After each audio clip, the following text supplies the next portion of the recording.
Nilambur buds school for the hearing ഇംപയർഡിലെ അധ്യാപകരും PTA-യും ഉപജില്ലാ ഷെൽട്ടർ ടീമും സംയുക്തമായി പഠനോപകരണ നിർമ്മാണ ശില്പശാല സംഘടിപ്പിച്ചു. ഷെൽട്ടർ സബ് ജില്ലാ സെക്രട്ടറി MT സുരേന്ദ്രൻ ഉദ്ഘാടനം ചെയ്തു. Kanaka golden diamonds, Ezhur road, Tirur. Kanaka golden diamonds, Puthanathani. അറിവിൻ യാത്രയ്ക്ക് കൈത്താങ്ങാവാമെന്ന സന്ദേശം ഉയർത്തിയായിരുന്നു ശില്പശാല ഒരുക്കിയത്. ഷെൽട്ടർ സബ് ജില്ലാ സെക്രട്ടറി MT സുരേന്ദ്രൻ ഉദ്ഘാടനം ചെയ്തു. പ്രധാനാധ്യാപിക NC സുഹറ ബീവി അധ്യക്ഷയായി. ശ്രവണ പരിമിതിയുള്ള കുട്ടികളുടെ പഠന പ്രവർത്തനങ്ങൾ കൂടുതൽ എളുപ്പവും ഫലപ്രദവുമാക്കാൻ ആവശ്യമായ പഠനോപകരണങ്ങൾ അധ്യാപകരും രക്ഷിതാക്കളും തന്നെ സ്വയം നിർമ്മിക്കുക എന്ന ലക്ഷ്യത്തോടെയാണ് ശില്പശാല സംഘടിപ്പിച്ചത്.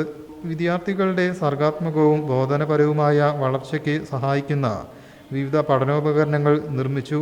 ഷെൽട്ടർ അംഗങ്ങളായ PR Divakaran, CT Sudha, PS Raghuram, V Thankappan, M Neelakantan, Sivadasan, CT Geetha, അധ്യാപകർ, PTA, MTA അംഗങ്ങൾ എന്നിവർ ശില്പശാലയിൽ പങ്കെടുത്തു. LP SRG convener T Najima ശില്പശാലയ്ക്ക് നേതൃത്വം നൽകി. News desk, media vision. പുത്തനത്താണിയുടെ സ്വന്തം കനകമകൽ ജ്വല്ലറി ഇനി മുതൽ Kanaka golden diamonds. Kanaka golden diamonds, Puthanathani. മാറുന്ന ലോകം, മാറ്റത്തിനൊപ്പം.